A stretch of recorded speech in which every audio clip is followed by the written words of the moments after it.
ఈరోజు ఆదోనిలో మనం ఇద్దరు మహిళామణులు, క్రీడాకారులు, ఆదోని ఆణిముత్యాలు, మనకందరికీ గర్వకారణం, ఆదర్శమైనటువంటి ఇద్దరు మహిళల మధ్య నిలబడుకున్నాం.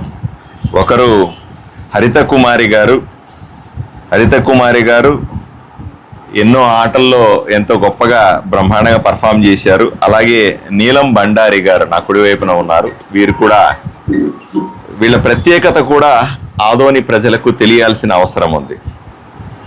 హరిత కుమారి గారు కానీ నీలం బండారి గారు కానీ వరల్డ్ మాస్టర్ స్పోర్ట్స్ ఛాంపియన్షిప్ 2026 థాయిలాండ్లో జరిగింది, పటాయాలో జరిగింది. అక్కడ జరిగినటువంటి స్పోర్ట్స్లో, అథ్లెట్స్లో ఆదోని నుంచి పాల్గొన్నారు. ఈ విషయాన్ని మనం ఎంతో గర్వకారణంగా చెప్పుకోవాల్సిన అవసరం ఉంది.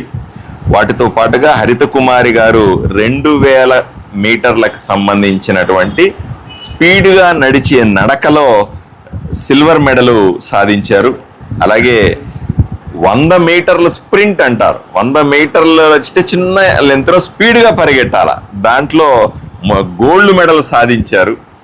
ఇవన్నీ కూడా వీళ్ళిద్దరూ కూడా 40 సంవత్సరాలు దాటిన వయసు ఉన్నటువంటి మహిళలకు జరిగిన పోటీల్లో వీళ్ళు ఈ రకమైన రాణించారు. అలాగే డిస్కస్ త్రో అంటారు, ఒక ప్లేట్ని, ఒక ఇనుప బరువైన ప్లేట్ని ఇసిరితే ఎంత దూరంలో పడుతుంది అనేది డిస్కస్ త్రో, దాంట్లో వీరు గోల్డ్ మెడల్ సాధించారు.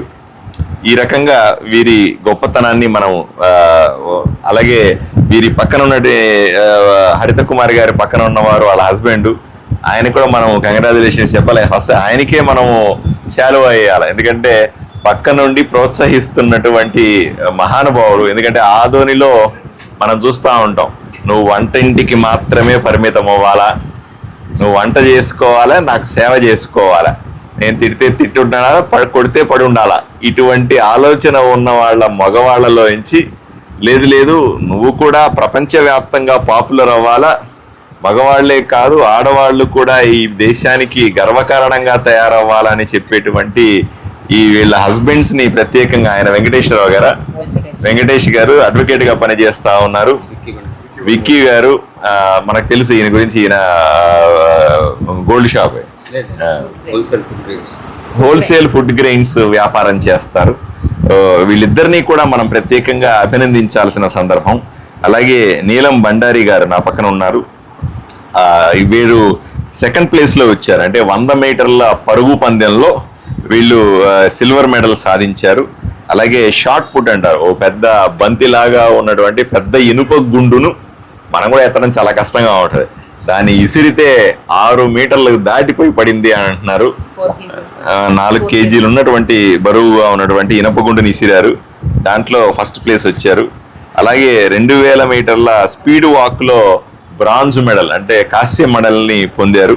ఈ రకంగా వీళ్ళు కేవలం వాళ్ళ ఆటలో వాళ్ళు రాణించడమే కాదు, మనము సాధారణంగా మహిళల కర్నూలు దాకా పోయిరండి అని అంటేనే అబ్బాయి 100 రకాలుగా మనం ఆంక్షలు పెట్టి నువ్వు ఎప్పుడు పోతావు, ఎప్పుడు వస్తావు, ఎక్కడెక్కడ ఉన్నావు, ఏం చేస్తున్నావు, ఇన్ని ఆలోచనలు ఉంటాయి మనకందరికీ. ఎందుకంటే మహిళలు వాళ్ళ సొంతంగానే వాళ్ళు ఏమి చేసుకోలేరు, అన్నీ మగవాళ్ళ సపోర్ట్తో చెయ్యాలా అనే ఆలోచన చాలా మందికి ఉంటుంది.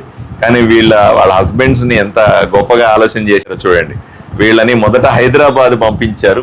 గచ్చిబౌలిలో జరిగినటువంటి ప్రాథమిక పరీక్షల్లో వీళ్ళు పాస్ అయ్యి వీళ్ళు దాంట్లో అర్హత సాధించారు. తర్వాత థాయిలాండ్కు పోయినారు. పటాయాకు పోతామంటే మీ హస్బెండ్లు కూడా వచ్చారా, మీరే పోయారమ్మా? మీరే వెళ్ళిపోయారా? చూడండి, కర్నూలు వదలమంటేనే మగాళ్ళు వదిలిపెట్టరు. వీళ్ళని థాయిలాండ్ పంపించారు, మీ ఇద్దరే పోయిరండి అని టికెట్లు కొని ఫ్లైట్ ఎక్కించి థాయిలాండ్ పంపించారు.